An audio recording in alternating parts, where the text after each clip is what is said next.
अगर आप फ्रेशर हो तो इस वीडियो को पूरे एंड तक देखना, क्योंकि मैं आपको बताने वाला हूं एक इंपॉर्टेंट टिप जिसको यूज करके आप डोमेन नॉलेज के ऊपर पूछे गए कोई भी क्वेश्चन का आंसर बहुत ज्यादा इफेक्टिवली दे सकते हो। तो इस वीडियो को एंड तक देखना।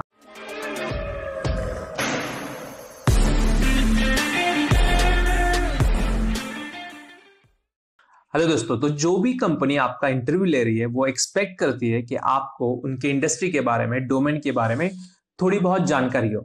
लेकिन एक फ्रेशर के लिए बहुत मुश्किल होता है, क्योंकि फॉर एग्जांपल अगर आप मैकेनिकल डोमेन लेते हैं तो बहुत सारी इंडियन कंपनीज है, जैसे महिंद्रा, कमिंस, टाटा हो गया, अशोक लेलैंड हो गया। तो हर एक कंपनी आपके कैंपस पे आती भी है, तो आप कैसे उनके कंपनी के बारे में जानोगे? क्योंकि हर एक के प्रोडक्ट अलग है, बिजनेस मॉडल अलग है, प्राइसिंग अलग है, स्ट्रैटेजी, मार्केटिंग स्ट्रैटेजी अलग है, इंजीनियरिंग स्ट्रैटेजी अलग है। और ये सब आपको समझ के एक इंटरव्यू में अच्छे आंसर्स देना बहुत मुश्किल हो जाता है। तो फ्रेशर के लिए एक सिंपल टिप मैं आपको दूंगा, जो मैंने खुद अपने लाइफ में भी इंप्लीमेंट की थी और बहुत इफेक्टिव है। तो हमेशा आप एक ही कंपनी चूज करो। तो आपको जिंदगी में कभी भी कोई भी क्वेश्चन पूछेगा तो उस एक कंपनी के कंटेक्स्ट में, उसके रेफरेंस में आपको आंसर्स देना आना चाहिए। जैसे मैं खुद मैकेनिकल इंजीनियरिंग से बिलोंग करता हूँ, तो मैंने मेरे बीटेक के दौरान एक मान लिया कि महिंद्रा मेरी ड्रीम कंपनी है। तो जब मैंने मान लिया कि महिंद्रा मेरी ड्रीम कंपनी है, तो मैंने उसको फॉलो करना स्टार्ट किया। राइट, अभी तो आप पूरा सोशल मीडिया पे सारा न्यूज मिलता ही रहता है।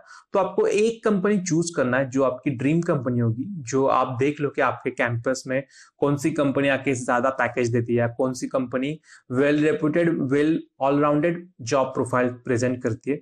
तो उस कंपनी को आप अपना ड्रीम कंपनी बना लो। वो आपके डोमेन से भी होगा और आपके कैंपस पे आ भी रही है, तो बहुत ही ईजी है।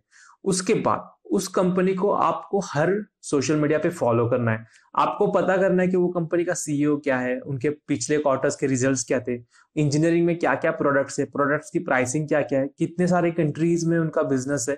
तो बिजनेस के बारे में जितना ज्यादा आप जानोगे, मतलब आप इंजीनियरिंग भी हो, टेक्निकल बैकग्राउंड से भी हो, फिर भी आपके लिए बहुत इंपॉर्टेंट है कि उनके बिजनेस के बारे में समझना। क्योंकि तो आप इंटरव्यू में भी अगर जो क्वेश्चन पूछे जाते हैं उनको बिजनेस के एग्जांपल्स जोड़ के अगर आंसर्स देते हो तो बहुत ही उनको अच्छा लगता है।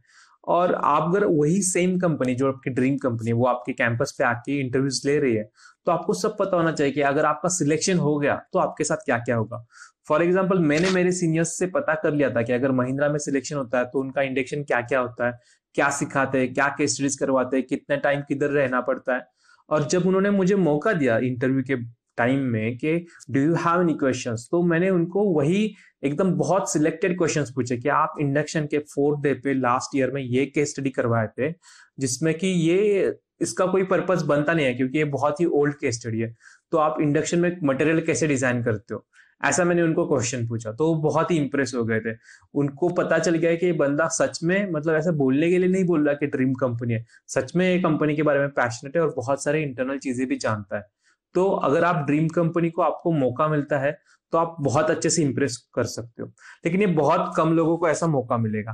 तो अगर ड्रीम कंपनी में आपको मौका नहीं मिलता है, लेकिन आप वो जो कंपनी के बारे में जानोगे उसी से आपका इंडस्ट्री अवेयरनेस भी बढ़ता है। और आप किसी भी और कंपनी को भी जाओगे इंटरव्यू में, तो आपके जीडी में, केस स्टडीज में, डिबेट्स में या इंटरव्यूज में आप उसी कंपनी के एग्जांपल्स भी दे सकते हो, तो चलेगा। तो मान लो कि आप टाटा मोटर्स के यहाँ पे जाके भी आप महिंद्रा के एग्जांपल्स देते हो, तो आपको वहां पर भी सराहा ही जाएगा। तो ये बहुत इंपॉर्टेंट टिप है, बहुत इफेक्टिव टिप है। तो आप इसको इंप्लीमेंट करो, एक कंपनी को पूरे डिटेल में फॉलो करो। आप ड्रीम कंपनी बनाओ और ड्रीम कंपनी के बारे में हर चीज आपको जानना है।